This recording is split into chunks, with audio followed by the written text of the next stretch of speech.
በነበረን ጊዜ በጣም አመሰግናለሁ እያለች ሲፈን ለዮኒክ ትናገራለች። ዮኒክ እንዴት እንደዚህ ትላለች? ምንድነው? ምን እንዳልሽ አልገባኝም እላታል። እሷ ቆይ የተፈጠረ ነገር አለ ወይስ አንቺ ያጠፋሽው ነገር አለ ወይስ እንዴት ከመሬት ተነስታ ውጪ ትልሻለች እማዬ ብሎ ይጠይቃታል። ሲፈንስ እኔም ምንም ነገር አላቅም፣ ምን እንዳጠፋውም አላወቅኩም፣ ግን ተነሺ ልብስሽን ሰብሰብ አድርገሽ ከዚህ ቤት ውጪ ብቻ ያለችኝ እሱ ነው ማቆ ይላታል። በዛ ጊዜ እንደዛ አይሆንም እያለ እየጮኸ እናቱ እማየ እማየ ብሎ ይጠራል። ወይዘሪት እመቤት እየመጣች ቆይ ምንድን ነው የሚያስጮኸ? ስሜ አንቺ ከዚህ እስካሁን ምን ትሰራለሽ? ከዚህ አሁን ውጪ ብላ ትናገራለች። በዛ ጊዜ እንደዚህ ብሎ እመል ጠይቃታል። እናቴ ምን ተፈጥሮ ነው ግን ከዚህ ውጫት ያልሻት ምንድን ነው ብላ ስትናገረው ወይዘሪት እመቤት ትሰማኛለ ወይ? እዚህ ቤት የሚቀጥረውና የሚያባረረው አንተ አትነግረኝም? እንደውም ወንድ የጓዳ ሳይኑ የውጭ ነው የምሰራው ብላ ትናገራለች። በጣም የበለፊቱ የወንዱ ስራ ብላ ስትናገረው ትሰማለሽ ወይ እናቴ? እኔ እዛ ጊዜ እንደዚህ የተጎዳው ጊዜ ከእናንተ ከቤተሰቤ በላይ እሷ ነች ከጠቀቢ ሆና እያንከባከበች እና እያሳሰነች የነበረች አብራች የነበረች ልጅ ናት በፍጹም ትልሃለ።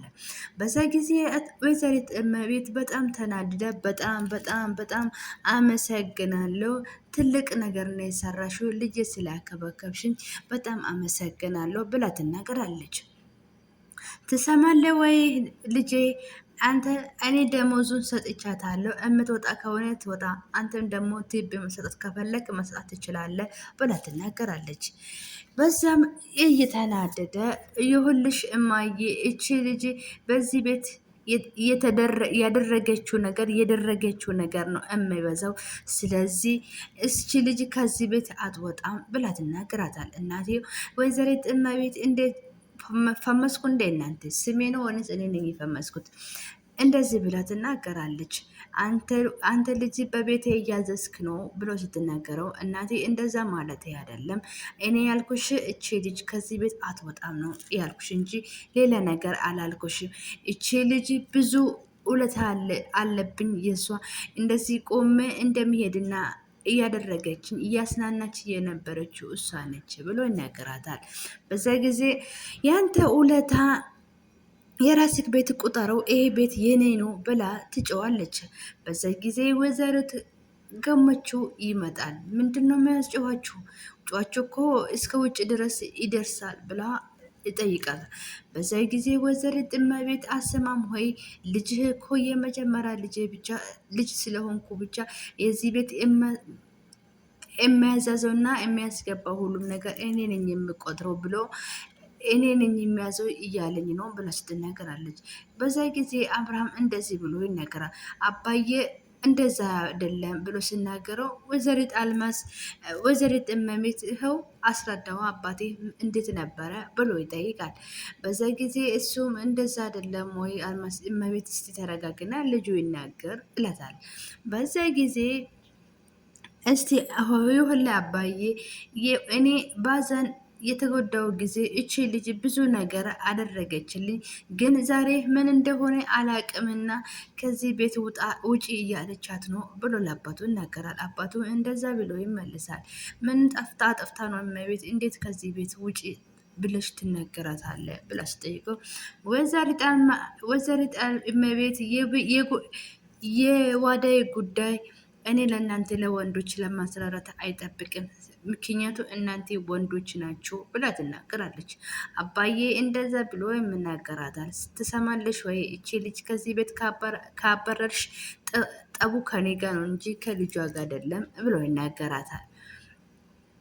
በዛ ጊዜ ወይዘሪት እመቤት በጣም እናያለ እዚህ ቤት ማን እንደሚኖርና ማን እንደሚወጣ እያለች በንዴቱ ጥላት ሄዳለች። በዛ ጊዜ ሲፋን ላይ ዮኔክ በጣም አመሰግናለሁ ብላ ትናገራለች። ዮኔክም እንደዚህ አንቺ እኮ በዚህ በላይ እኮ ይገባሻል፣ እኔ ያለው ደግሞ አንቺ ከዚህ ቤት አትወጪም ብሎ ስናገረው ሲፈንም አመሰግናለሁ ብላ እሱ ሲያቅፋት በጣም ስለሞቀባት በቃ እኔ አሁን ወደ ስራ ይገባለሁ ብላ ጥላ ትሄዳለች። ዩኒክም ሶፋ ላይ ተቀምጦ እቺ ልጅ ፍቅር ይዞኛል ወይ? ለምንድነው ለቺ ልጅ እንደዚህ ፍቅሩ እንዴት እንደሆነ አላቅምና ወደ ፍቅር ውስጥ ሳላገባ አልቀርም እሷ ከአጠገቤ ስትረቅ በጣም ነው የሚጨንቀኝ እያለ በሀሳቡ እየጸጸተ ይገኛል። እሷም ከሽን ውስጥ ሆና እንደዚህ ብላ ትናገራለች። ቆይ አሁን አቶ ጌታቸውና እመቤት ክፍሉ ውስጥ ገብቶ እየተወሩ ነበረ። ግን እኮ አንቺ ልጅቷ ምን አርጊ ነው የምትያት ብሎ ሲጠይቃት እኔ እኮ ያኛ ልጅቷ እኛ እንደገደለ እሷ ፍንጭ ካላወቀች ብዬ ነው እንደዚህ ማስጨናነቃት እንጂ ሌላ ችግር የለም። በተደጋጋሚ ደግሞ ስልክ ስታወራ እሰማታለሁ ለጌታቸው ለዮኔክ እኮ የሆነ ነገር ልትነገር ስትለው እኔ ደረስኩበትና አቆመችው። ለዛ ነው ልጅቷ የጠረጠርኳት ብላ ስትናገራለች። ወይዘሮ አቶ ጌታቸው እንደዚህ ይላታል።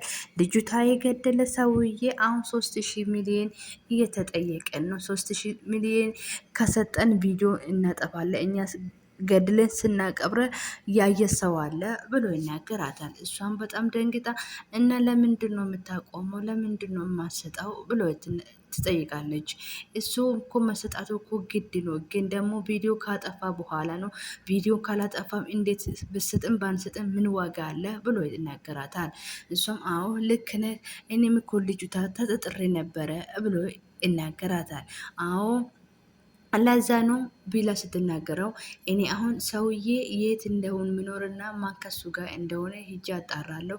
ግን አንቺ ደግሞ ልጅቷ እንደዚህ ካለች ካደረገች አንቺም ከልጅቷ እንዳትርቂ እላታል።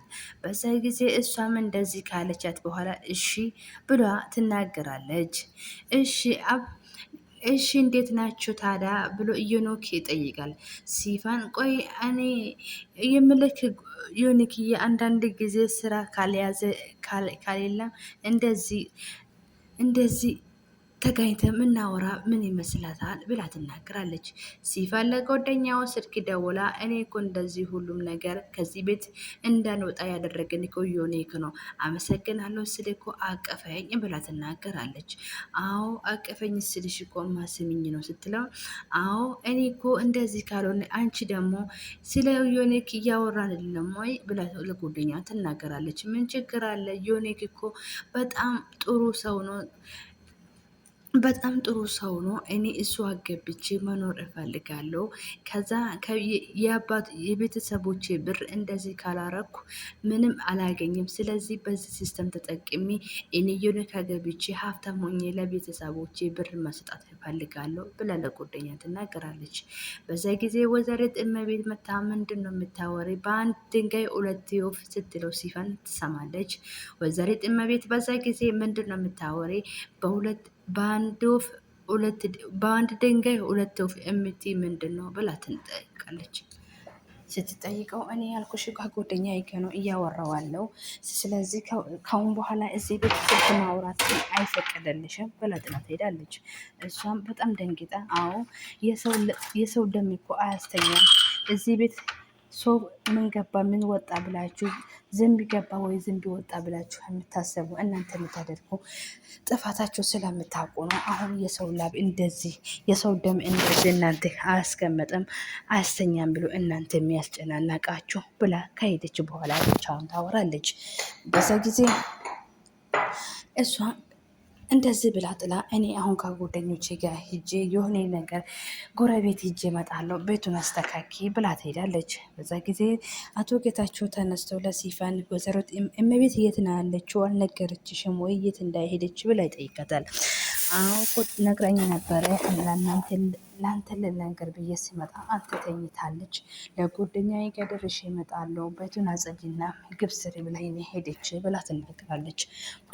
ይሁን ብሎ አቶ ጌታቸው ይናገራታል። በዛ ጊዜ አንቺ ቆይ የሆነ ነገር አለ ወይ የምታውቂ ነገር ወይ ያንን ሰርግ የነበረ ጊዜ እዚህ ቤት አንቺ ከውጭ ሆነሽ እኛ እየተመለከተች ነበረ። ከዛ እያየሽ ነገር አለ ወይ ብሎ ይጠይቃታል። አይ እኔ እኮ ምንም ነገር አላየሁትም ብላ ፈርታ ትናገራለች። አይ እዛ ጊዜ እኮ እኔና እመቤት ግቢ ውስጥ የሆነ አንዳንድ ነገር እየሰራን ነበረ። አንቺ ደግሞ ስትመጪ እኛ አስደነግጠሽን ነበረ። ለዛ ነው ጠየኩሽ ብሎ ይጠይቃታል። አይ ምንም ነገር አልጠየኩሽ እዛ ቤት እኔ ኩሽን ውስጥ ስራ ይዤ ነበረ። ከዛ በኋላ እያየሁት ነገር የለም ብላ ትናገራለች። አንዛ ጊዜ አንቺን ኩሽን ውስጥ ስትሰሪ እመቤት ምን እየሰራች ነበረ ብሎ ይጠይቃታል። አይ ሳሎን ውስጥ እኮ የሚያስተካከል ብዙ ነገር ስላለ እሱ እኔ እየመጣች እያየችን ሳሎን ውስጥ የሚስተካከል ነገር እያስተካከለች ነበረ ብሎ ይናገራታል። አይ አንቺ ሌላ ነገር እያየሽ ነገር የለም ብሎ ይጠይቃል። አይ እኔም እያየው ነገር ምንም ነገር የለም ብላ ስትመልሰው አዎ አርፈሽ ስራሽ የምሰሪ ይሻልሻል ብሎ ይናገራታል። በዛ ጊዜ ሲፈን አዎ እናንተ የሰው ህይወት አጥፍታችሁ የሰው ደም የሚያስቀምጣችሁ ይመስላችኋል ብለዋ በውስጣ እያወራች እየጠነጠነች ነበረ። ውድ ፋሚሊዎቼ ሰላምና ፍቅር እያላችሁ አለም ዳርቻ ብዝት ይበልላችሁ። ቀጣይ ክፍል እንገናኛለን። ሰብስክራይብ ላይክ አድርጉልኝ።